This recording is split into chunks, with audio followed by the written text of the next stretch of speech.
Hello and welcome to the Adapt podcast, where we tell the stories of amazing business leaders and operators about the highs and lows of this journey and what they've learned along the way. Today, I'm very lucky to speak with Josh Pullman, the founder of The Conditioning Co., on the importance of play span as opposed to just lifespan, and what it can mean for you to start playing more in your life. If stories like these matter to you and you want to help us share the knowledge and the experience, please like, subscribe, follow, share, and give us any feedback you think will help us be better. Let's get into it with Josh.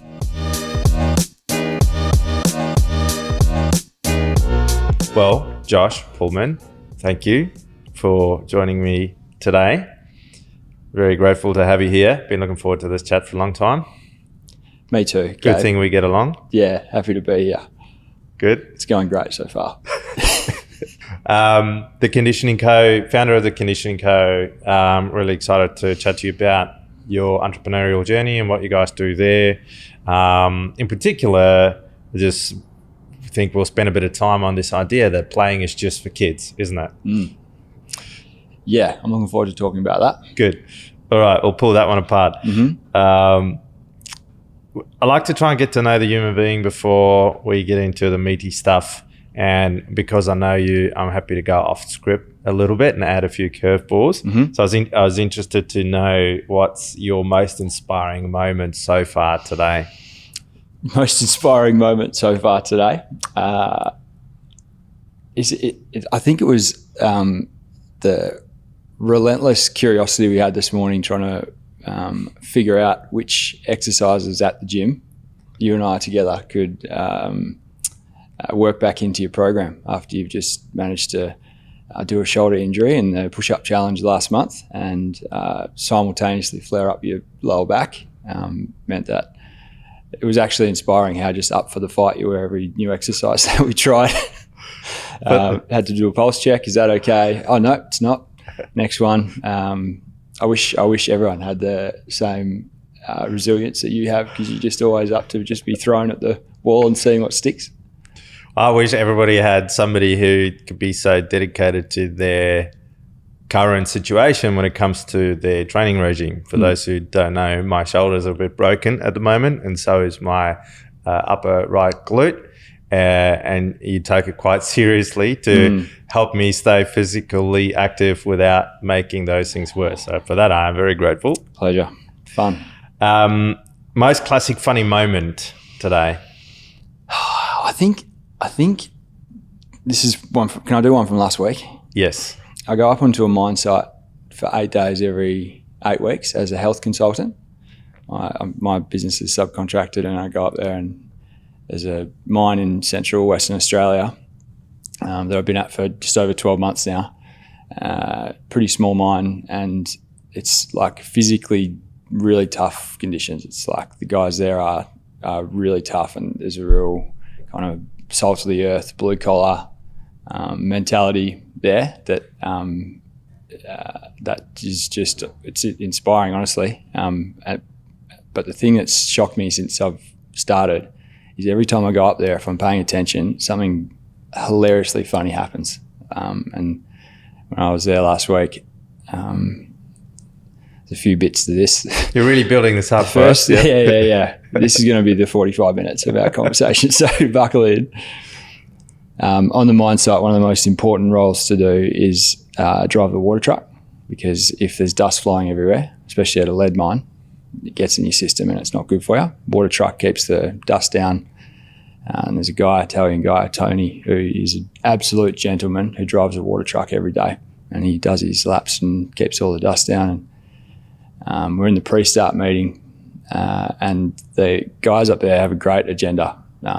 Safety focus, review the yesterday and plan the day ahead. And there's this one question in there that doesn't often get a lot of love, and it's, do we have any positive feedback for each other from the previous shift? And this was a Thursday morning, and the previous day, on the Wednesday, it had dumped down with rain. It was like huge, like drops of desert rain that would just flooded everything. And that agenda item popped up, and all these like 90 miners at 5:45 a.m. and it's any positive feedback for each other from the shift yesterday, and it's about 10 seconds of silence, and then the shift boss goes, "Unbelievable effort by Tony in the water truck yesterday."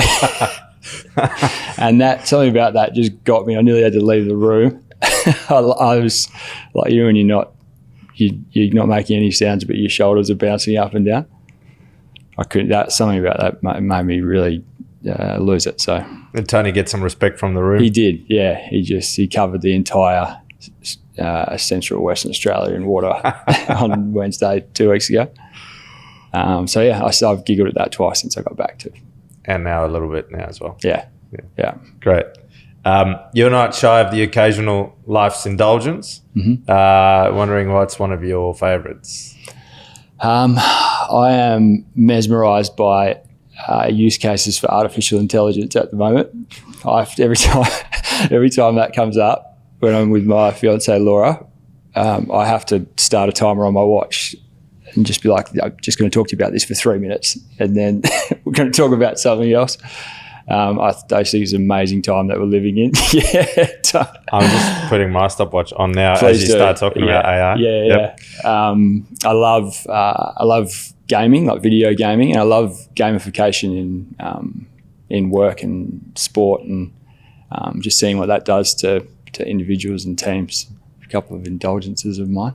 Usually I get chocolate or red wine or sitting on my couch, but with Josh Pullman, it's AI use cases. Yeah. I love it. Yeah. Great. So then, any favourite life hacks that you like to lean on? Yeah, great question. I guess on theme.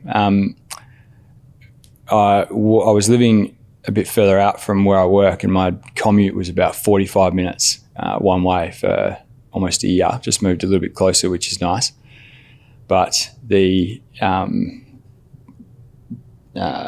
ChatGPT, the voice on that, the voice function on that, I found out quite early is almost like talking to someone. It's so good. And so this little hack for that I've used at least two times a week, sometimes every day, coming into the gym, has been to give ChatGPT a role and scenario where it's the author of a book, and it's in a podcast with me, and it's going to lay out its whole book in a premise, and then I'm going to ask it questions about it, and it's just going to be a back and forth about what I'm interested in from the book that they've written, and it's like a self-guided little learning journey, and often I get to the gym and I'm like, damn, I'm not ready to end this conversation. conversation. I'm just going to do a lap around the block because I'm not finished asking questions, and it's all hands-free because they talk and then it listens and then you're back and forth. And sometimes I do it for books I've already read and other recommended ones from just friends of mine, and that's a unconventional hack for ChatGPT that helped with the longer commute. Yeah. Do you find coincidentally you're the person that introduced me to ChatGPT's voice function, which is now my 3-year-old's favorite thing at night to do is to talk to the man. And you should see, he calls it the man. The man? Yeah. Because it's a man's voice. Yeah, right. Actually, I think I said to him, say hello to the man. And since then it's been the man. That's all it takes, yeah. You should see the images that gets conjured up out of my 3-year-old's imagination. Yes. So I'm like, you tell the man what picture you want to see. Yeah. And then I think I'm going to do a coffee table book out of those images for that, because it's just amazing. Yeah, I love that. Yeah, unleash the mind of a 3-year-old onto ChatGPT's image creation. Yes. World's your oyster. Boy, and that it's just getting better and better at a crazy speed. It's amazing. Mm-hmm. I've also never had a guest on the podcast where when I asked them what their indulgence and their life hack was, it was both AI. I'm quite a simple creature. Simple things in life. Yeah, it won't be the last time that comes up either. So get that stopwatch ready. Let's go. All right, so I want to take you back to a bit of your beginning as a young adult, going on your professional trajectory. You played semi-pro football in the AFL for about 10 years. Mm-hmm. What was that like? Yeah, really influential on me. influenced my values in a big way, a lot of my relationships, a lot of opportunities like during and since in my work. It's hard to overstate how much of an impact it had on me. And football, the game, it's where I met my fiance. It's some of my absolute best memories are playing with my brother, which I've done since I've retired from semi-professional level. And I owe a lot to football and being able to play at that high level where you get paid, and it's a really high performance environment. It's engaging and meaningful, and has had a huge impact on me. How much did that impact your decision then to pick a career, which is in personal training? Yeah, a lot, I think. I had some really good strength and conditioning coaches. I was really lucky at the clubs I was at to just see really great operators in their field, both from a technical point of view, really qualified and really great at getting the results that they intended to get, but also just from a human point of view. I really love the James Clear kind of grab the article. It's kind of going around. I saw it in an email recently. It's just a new take on that old adage of people don't care how much you know until they know how much you care. And I've just had coaches that had really high care ways of coaching and then had awesome technical skill to back it up. I just watched them and admired them, and I think it really shaped the direction that I wanted to go. And so then you took on personal training, you became a personal trainer, you became a master coach, and you did that for about 12 years. And you also coached personal trainers. Tell us a bit about that time in your life. Yeah, I was really fortunate. It was a great case study in just using your network, because I just finished my exercise science degree at UWA in 2010. And my girlfriend at the time wanted to move to overseas to live for a year, but I wanted to do my best to try and play AFL. And they don't play AFL outside of Australia. That's what the A stands for. So we had to compromise, and we went to Queensland. And so I went over there, and the football club that I went to go and play with had organised a kind of a labouring job for me to land in, and I'd done it for about 3 months, and I was starting to think about how I could use my degree, because I didn't have a really clear picture. It's quite a ambiguous, from a career point of view, can be an ambiguous kind of place that you go with it career-wise, and so I decided to give coaching and personal training a go, and my intention was to set up in a gym, but in terms of just looking where I leapt, I just made a list of 5 people that I knew who worked in the industry, and decided to call them and ask them if you were me and you were just about to start as a personal trainer or a coach and get your own business going in a new state, what would you do?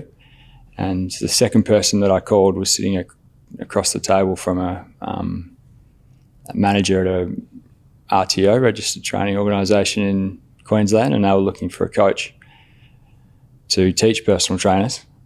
And they're looking for a specific, pretty high energy, passionate person. And 2 weeks later, I was in an interview with them, and a week later, I was in a blue shirt and ready to teach personal trainers in a job that I was still, I'd done some prac at uni doing, but I was pretty inexperienced in. So, I was partially teaching a Cert 4 and diploma in online and in a face-to-face capacity, and then after I think 5 or so years there, I moved back to Perth and ended up teaching and kind of mentoring over 1,000 personal trainers, which was awesome. Really progressive learning environment that the AIF, Australian Institute of Fitness, is really prides himself on.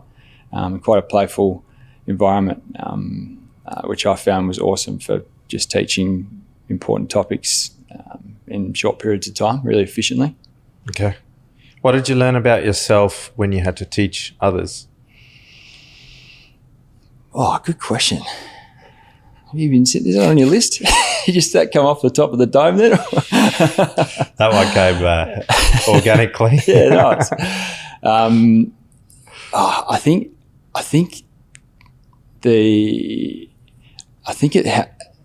like teaching other trainers for so long made me realise that it's almost unfair that the process of teaching is so much better for learning than the process of being taught. I know the research is it's quite clear on this. It's something like 6 times more better retention when you're teaching someone else something. But I almost at times felt like I needed to be the one that went to sit down at the back of the room and get these guys up in front of me to teach me the course, because I just was noticing how much just the not just the repetition, but having to take the content and form it to my own words and ideas and apply my own stories, and we're really encouraged to do that as teachers. So that was probably my biggest takeaway. Yeah, amazing. I think that's a amazing insight, and be interesting to see how do we get better at teaching by giving people who are learning the opportunity to have to teach others. So I've had the same experience in my journey, that a topic that I feel like I have a handle on, it's only once I start teaching it where it feels like my comprehension actually really starts to elevate. Mm-hmm. And then shortly before you founded your own business, you blew a crowd away at a wedding once with your guitar and vocal skills. Just love to hear about that. If I could drop that in there. Oh, well done, Gabe. You've dug into the archives to find that. Yes, sir. So I was playing football at South Fremantle, and we had a Christmas in July party, and I decided that I was going to write a song. I have an acoustic guitar. I'm not very good I'm about a B- in my guitar skills and about a C- in my singing skills, but I decided to have a little talent show. I was going to write a roast to the tune of Green Day's Time of Your Life, of all the guys that were there. And I was really nervous, but it went really well. Brought the house down. And in the crowd was 2 really close friends of mine, Ashton and Tess Hams, and I was going to their wedding later that year, but almost all of us there were. And about 6 weeks later, Tess calls me up and she goes, "Hey, you know when you did that Christmas in July, do you reckon you could do one at the wedding?" And I was like, "Tess, it's about 6 weeks away. This will be my debut. Are you sure? Are you sure this is a good idea?" And she's like, "Yeah, you'll be fine. They're so great, so relaxed." And so I fast forward 6 weeks, and she's worked out the lyrics to. A lot of it was roasting Ashton, but and her side of the family, their side of the family, and I'm up in front of 120 people at a wedding with a guitar with Tess standing next to me, which meant I was immune. I could have said anything. It's right. Tess's idea, so the bride's she's a good ally to have on a day like that. But yeah, it was a pretty awesome experience. Definitely a one hit wonder. What did you learn about yourself when you had to? That's a joke.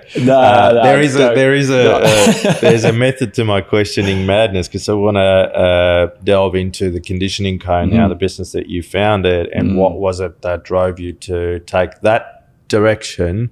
And you alluded to the playful environment at the AIF before, and also this story is a great embodiment for me of your character and who you are, and the playful nature that exists around you, and that's become quite a core philosophy in the conditioning code. So take us to your founding moment and a bit of the journey to where we are now.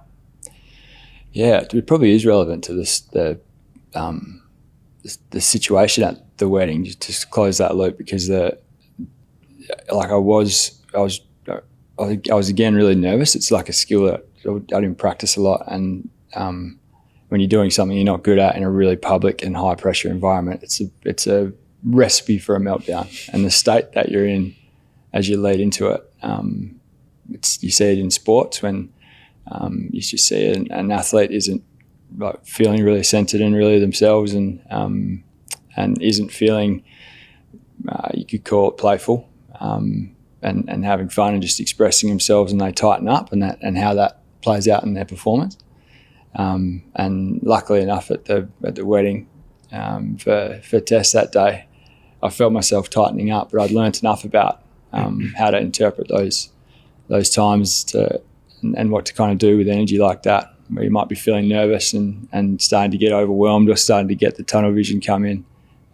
Just how to reframe that and stay in a playful place, and how that can really help the thing that you want to happen.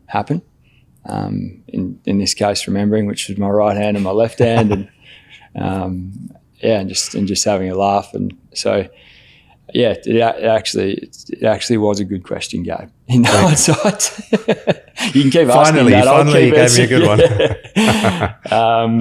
And so, hit me with that question again just after. So then, what you've learned through your professional sporting career, and then through your professional education journey, and also training other people, and this knowledge around how, if you can reframe and keep yourself in a playful frame of mind, what the impact that can have on the task at hand or what you're setting out to achieve, that's formed a core of what you do today. So talk to us about what led you to start the Conditioning Co. and how you guys do the work you do now around playspan. Yeah. Well, also, I'd love to explore with you, in your mind, the difference between playspan and lifespan. Yeah, sure. There you go. There's three or four awesome. there. Nice. I'll tackle them one at a time, and I might get you to loop back.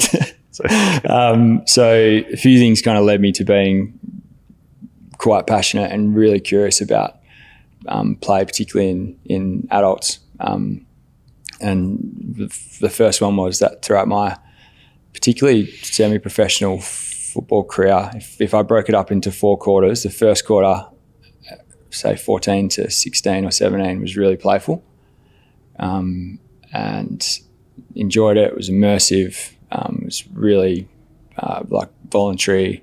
It felt like I was just there and expressing myself in a environment that was with my mates. It was safe, a lot of great memories. And then quarter 2 and quarter 3 of my football, without me really noticing it, had got quite stiff and got quite monotonous and robotic. And I wasn't playing football; I was doing it. It became like a job, and then the last quarter, in the last few years of at that level, I happened to just kind of stumble back into a place where I was able to be quite playful, and it really shone through in my performance.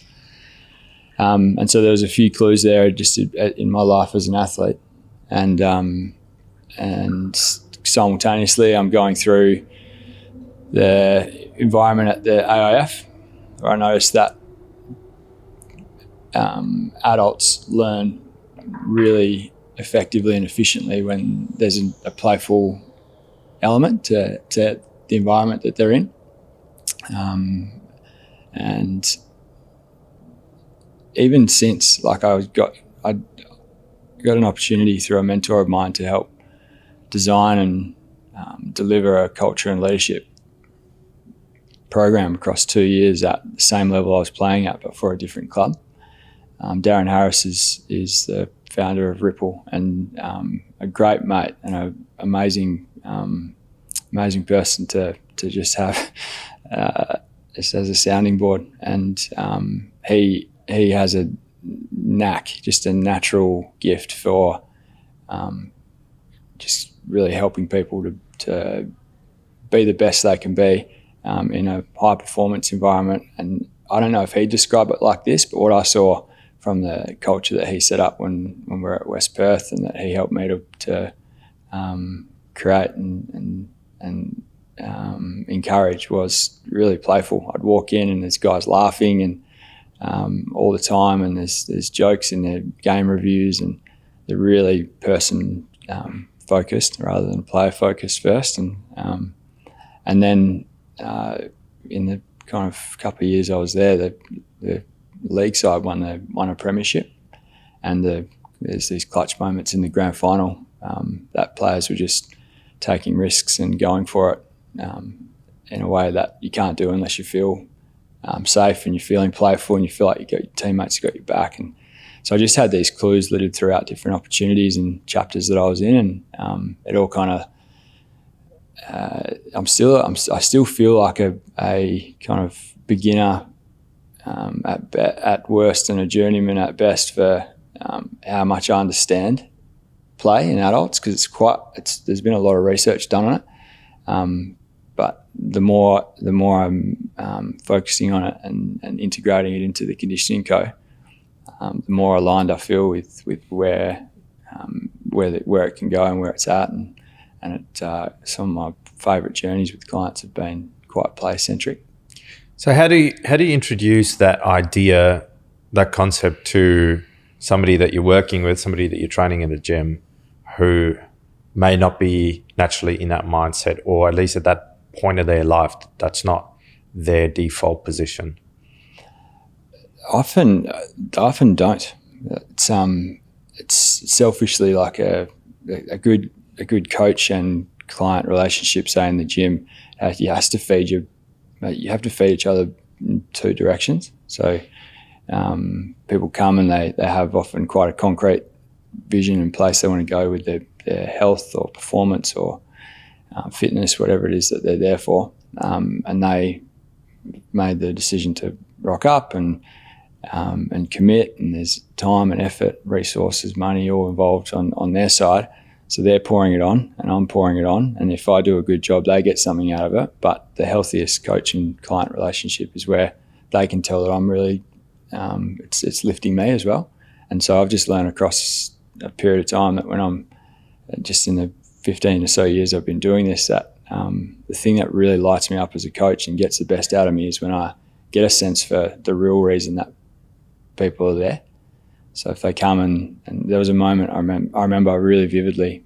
I was still teaching at the AIF, and I had just a side hustle that was the early part of the conditioning co, and I had a client come in for a consult, and on the way into the consult room, he was telling me about his weekend, and he had this epic game of backyard soccer with a whole half of his family and his kids, and he was telling me about this goal that someone kicked to take him 8-7 in the last second of the game. And it's like, first of all, sort your defending out. 8-7 is atrocious, even in backyard soccer. But and like he said, it's so great that he can, like, he has mates that can't do that wouldn't be able to play a whole game. It's so great that he can just be involved as a kind of young dad. And I think, him kicking the winning goal probably helped. But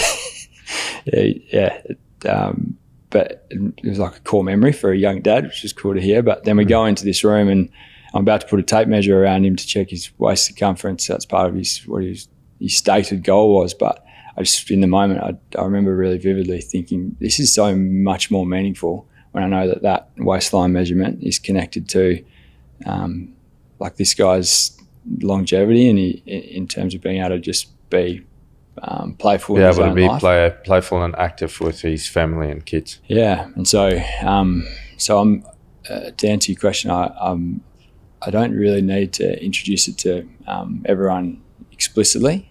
Some people are really forthcoming with their goals, yourself included. I really liked how you broke it down. I do take it seriously. Your injuries are serious to me, because if they get in your way of your play span, it's keeping up with my 13-year-old when I'm 50. Yeah. That's right. And it's also like, I got a lot of mates who love golf, and that's that. When everything's going well, that should be a playful experience. Sounds like it can be an emotional ride, but golf's never got its hooks into me. I don't love it, but I love hearing about it and watching people light up. And so, it's internally. So the conditioning co is me and a great mate of mine, two-man army. We talk all the time about the things that our clients would define as play, as their own definition of it in their own lives. And that drives us to help them get the things that they objectively want to get in the gym, because if and when those two things are connected, the waistline's connected to the ability to stay playing with your kids and your health and how long you're able to live, or your maximum strength is connected to your ability to have a really great season of social sport next year, or pick your thing. That really lights us up. So what it sounds like, rather than introducing the concept of play, just by virtue of your interviewing and engaging with the customer, you naturally figure out what their definition is of play and how that's connected to their goal, and then you lean into that. Mm-hmm. So why is play so important? You can get technical now. Yeah, man. How much time you got, guys? Hey, right back at you.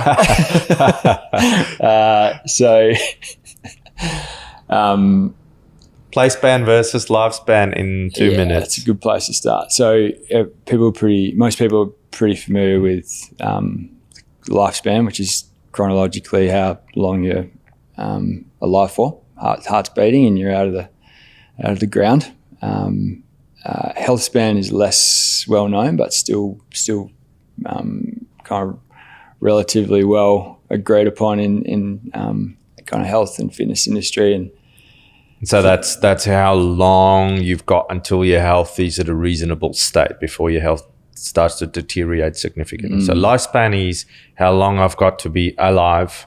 Health span is how long I've got until I stop being reasonably or fairly healthy. Yeah. And so then play span.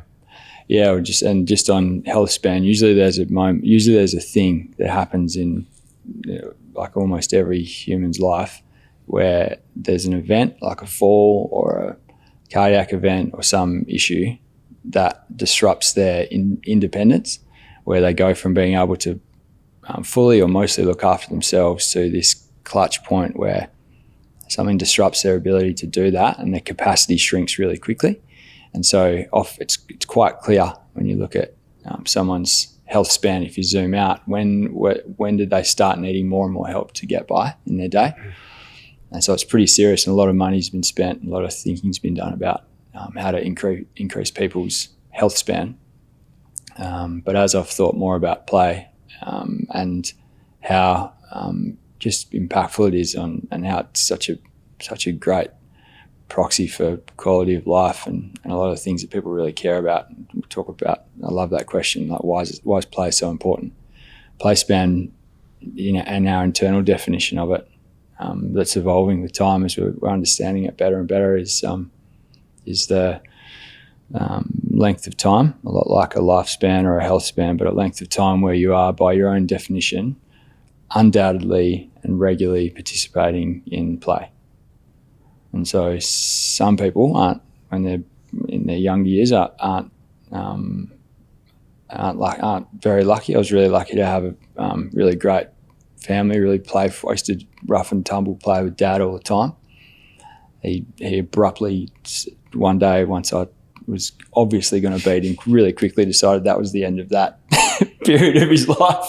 Yeah. I still try and fire him up sometimes, but not having any of it. So my play span started quite early, but not everyone's does. And so getting it going really early is really healthy for kids. And then keeping it going as long as humanly possible is something I'm really passionate about as well. And sometimes these can be conversations that I have in sessions with people, in a PT session, because it can really help straighten everything up. Like, why are we doing this? It's like so that we can. How do you connect play span then to health span or lifespan, or the quality of either of those? Yeah, you can't have it. It's pretty sequential. So lifespan obviously comes first, and then health span is you want to get your health span as high a percentage of your lifespan as you can. and then you want to get your play span as high a percentage of your health span as you can. Would you say there's a correlation between your play span and the subsequent stage, which is health span, and the subsequent stage, which is lifespan? Yeah, massively. Yeah. So like a lot of the thinking in the conditioning co and the way we benchmark where someone's at, set up a game plan to whatever intervention we're thinking is most relevant for their goal, and then benchmark to see their progress later. A lot of the benchmarking is really increasingly health centric, because if someone, when every time they try to go and play and enjoy their whatever it is that they're getting their body and their recreational time ready for is if they've got an injury that's stopping them from doing it, it's really disruptive to their ability to be able to play, and that list can shrink the same way that someone's independence can shrink. And so building capacity physically just really helps keep all the lanes open, and sometimes you have to rediscover it too. Some people just don't. Similar to what I had in my football career, you lose the wood from the trees a bit for different chapters of your life, and you actually forget what it is that you really enjoy. And sometimes it takes a conversation to ask, what is it that you used to love doing as a kid, or is it that you've thought about trying now that might involve something physical that you think you'd enjoy. And then oftentimes exercise can actually be intertwined with that as well. So today you run a business, and this business is very carefully focused on helping people, or understanding people's goals and understanding their definition of play span, and then helping them lean into that and do the work to get after those things. And so a lot of your time is spent as a technician doing this work with your customers, but the job of running your business doesn't go away. I want to spend some time with you there and how you find play span in the running of a business. Yeah, great question. Another one. You're on fire, Gabe. Must be the training session I had this morning. Yeah, exercise helps brain function. That's clearly. Right. Yeah. It's pretty recent for me, because I'm not gifted in mathematically. I've had to work really hard to get the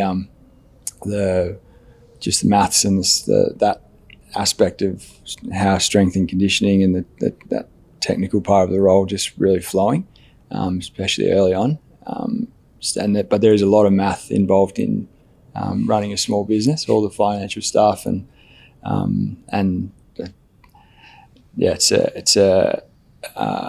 learned in the past 18 months or so that one of the quickest things that can get in the way of that's being in that state of play is complexity. And if you're going to keep throwing complexity at someone, they get overwhelmed, and when they get overwhelmed, it's really easy to get into a state where the stress is more than someone can interpret as being healthy, and that's when you get pulled out of a state of play. And so Darren Harris doesn't know that I learned this off him. I should tell him this at some point in the future, but thinking about my business in the same frame as something that I'm quite familiar with, which is football, is really helpful at simplifying things that I found quite complex, or I didn't feel like I had a reference point for. So just to give an example, the thinking about the KPIs within the conditioning co, not in a business context, but just as a scoreboard, like I'm playing a game of football, I found really helpful. It's not a huge leap, but if you choose what you care about the most and you just picture that as a scoreboard that's on a sideline that you check when you want to know how the game's going. To build a scoreboard for your business, and then that creates that gamification of the running your business, and that introduces the playful aspect of it. Yeah, big time. And I think the simplicity too, it's like you get to choose what is up on the scoreboard and what's relevant, at times you might need to drill into other things and kind of pull things apart. But for the most part, you just need a quick glance, check the scoreboard. And then all the business plan is the game plan that's happening on the field. And so the best game plans I've seen in action have some core stuff that you don't mess with. They drive your engine and success anchors. I've heard a wise man call them once. But you've also got flexibility in there to create, explore, think laterally. It's not rigid. And so, scoreboard on the sidelines. All we're doing is running a game plan, trying it out. We'll course correct as we go. Just using the anchor of sport and just the hooks that you can use and associations you can use in your brain and memory as a way to make some of the less glamorous sides of business feel more relatable. It's been a big one for me. Okay. Staying playful and and like I was kind of at my best as an athlete. Great. What do you find challenging about running your own business, other than maths? I think just accepting that you never get to the bottom of the list. There's no, it's the to-do list. Yeah, it's just like, that I really battled with that. Thank goodness for motion, right? Yeah. If there's any way to harness, put a saddle on the list, it's motion. Man, I should get commission for how many people I recommend that app to, or how much when someone like has the app on their phone and I see it,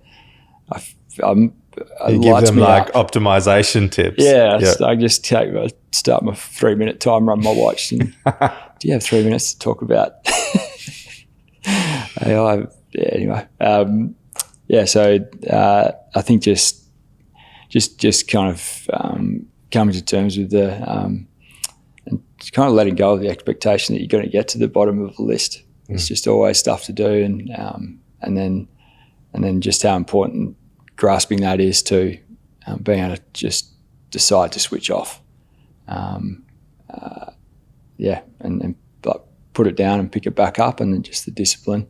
I do a lot of my work from home, so in terms of admin and just getting those boundaries healthy, and it's been a learning curve, but and it's critical, I think, if you're going to stay in the game. Okay. As an owner of your own business, have you had anything that you consider a big win, something that you're very proud of? I didn't ever. I love the simplicity of just being a one-man army. I didn't, before I was actually on with Adapt, I didn't ever envisage anyone else kind of coming on. But I think all of the best, my favourite moments in the Conditioning Co have been because this, I didn't plan for this to be a plug, but the way I was able to use and work with Adapt to just take a lot of just loose ends and threads and pull it into something a lot more coherent, a lot more resembling a game plan for a sporting team is the anchor that I kind of use in my head. Got me to a place where I was like, wow, I could actually bring someone in and make this a two-man army. And that person, just from a timing point of view and a skill set point of view, my great mate Darren is going to be a groomsman at my wedding in January, and that having him come on in the past 18 months as the Conditioning Coach just flourished on the books. It's been great from a numbers and maths point of view, which is always fun, but he and I being greater than the sum of our parts has been really rewarding as well. Amazing.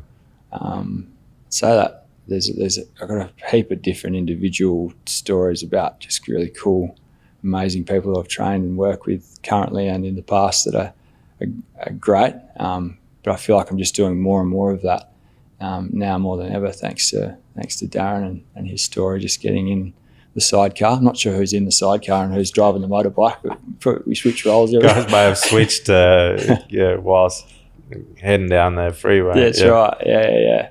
It's great fun. Any epic fails that you've had along the way that you had to learn some hard lessons from?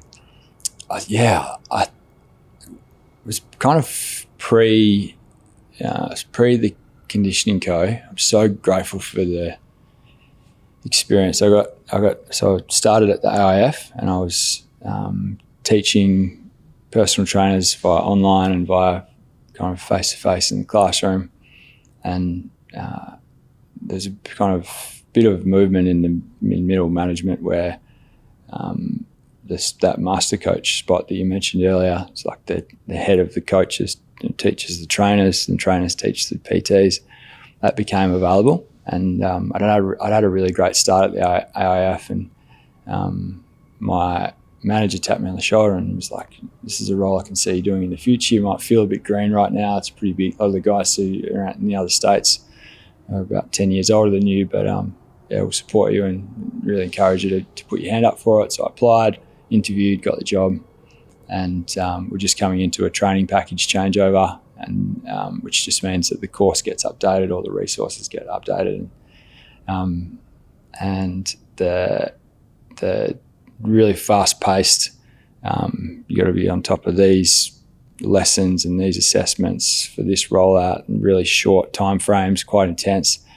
It felt like footy, and so at the time I was captaining the football club I was with over in Queensland, and so I was drawing a lot of really strong parallels, and I was leading the same at footy as I was at the AIF, and it worked really well for the training package change over time. And then we settled into a rhythm once all the course had been updated, but I kept leading the same way, but like really fast paced, quite pace setter, quite direct. And about 3 months after we'd settled into our new course, my manager, who was an awesome mentor for me, pulls me in, and she's like, "I'm not sure how to say this to you, deliver this, but so I'm just going to throw it at you." And then just gave me this list of like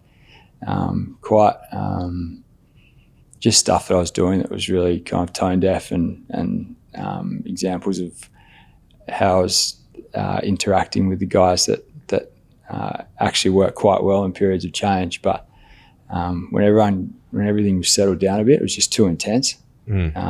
Just kind of micromanaging for no reason at all. Then it was just habitual, and kind of being too demanding, and so when she kind of laid it all out, it was quite confusing at the time because it worked so well at footy, and it had been working so well, but in the period of change. But when you settle into a more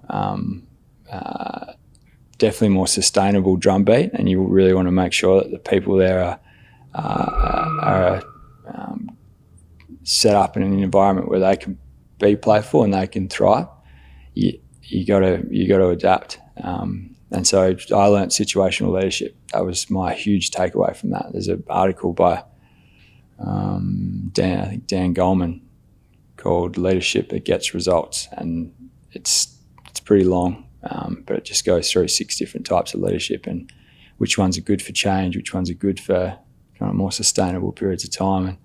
And that's the gift that keeps on giving. I think about that all the time, and that conversation with my manager would have been like 11 years ago. Wow. Yeah. It's good to learn that lesson early in your journey. Yeah. Great parallel, which didn't mean much to me, still doesn't, because it's a golf analogy. It was when you're at the tee for a par 5, you get your driver out, and that represents a certain type of leadership. But when you're on the green, you don't use your driver. You use you use your putter because it's a different situation. It needs a different amount of force, all that stuff. And I was using my driver on the putting green. And all the best leaders around me, I didn't even realize they were doing it until I got I see it a lot now in great leadership, and I really aim for it in sporting environments that I'm involved in now, and definitely in the conditioning co. Is like, what club does this situation need right now? Right. From me, and that's just which style of leadership do I need to bring to this situation so that I can get the best outcome or set up the best environment so that the people around me can do what they need to do. And it was a epic fail. It really hurt at the time, but it meant that the lesson really stuck and means a lot. The club analogy is great. I never thought about it like that, but it's very impactful. Some of the listeners might have to go and look up golf clubs now just to be able to apply it. But yeah. No, golf sucks. Tell us how you really feel. No, it doesn't. I'm going to get mates of mine delete my phone out of the number of saying that. It's too slow for me. We, as usual, we could talk for hours and hours about this stuff, but I'm respectful of your time. I'll sort of wind us up there. I always ask if you have any tips or advice or lessons you want to pass on to anybody out there who is running their own business or thinking about running their own business, or a solo operator thinking about bringing in the first teammate, or anything like that you think is worth sharing.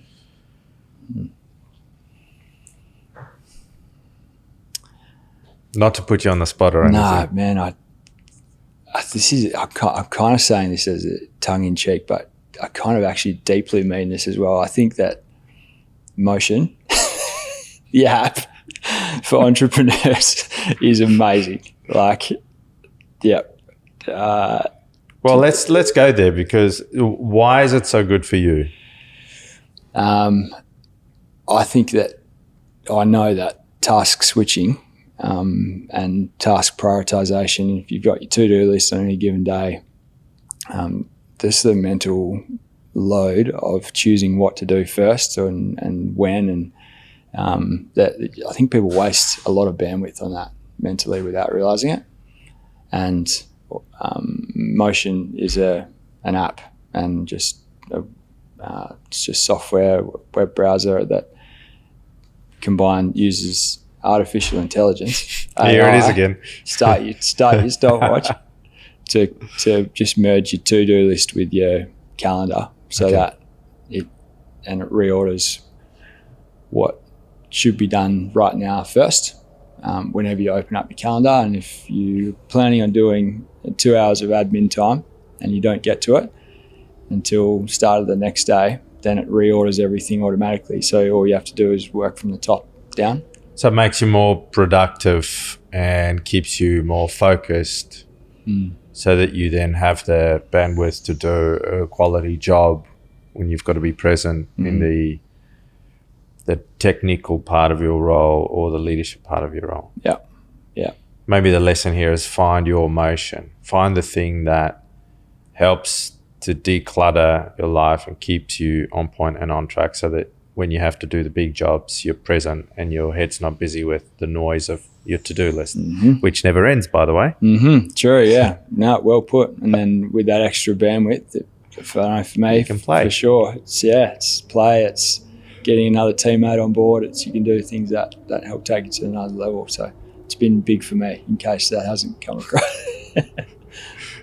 One last chance to mention AI. No, I'm just kidding. No, that's it. Stop the clock. I've been good today. Yeah, that's pretty really good. Laura's going to be proud. My fiance is going to be wrapped. Josh, thank you very much. I know firsthand the work that you guys do at the Conditioning Co, not only with me, but a lot of people that I know. I know that the impact that you have in the social clubs and sporting clubs that you're involved in, both you and Laura and the people that you are. Thanks for taking time to come and share with us what you've learned along the way. Keep promoting play, and we're just excited to see where you guys take the Conditioning Co from here. So, thanks, Gavin. That was fun.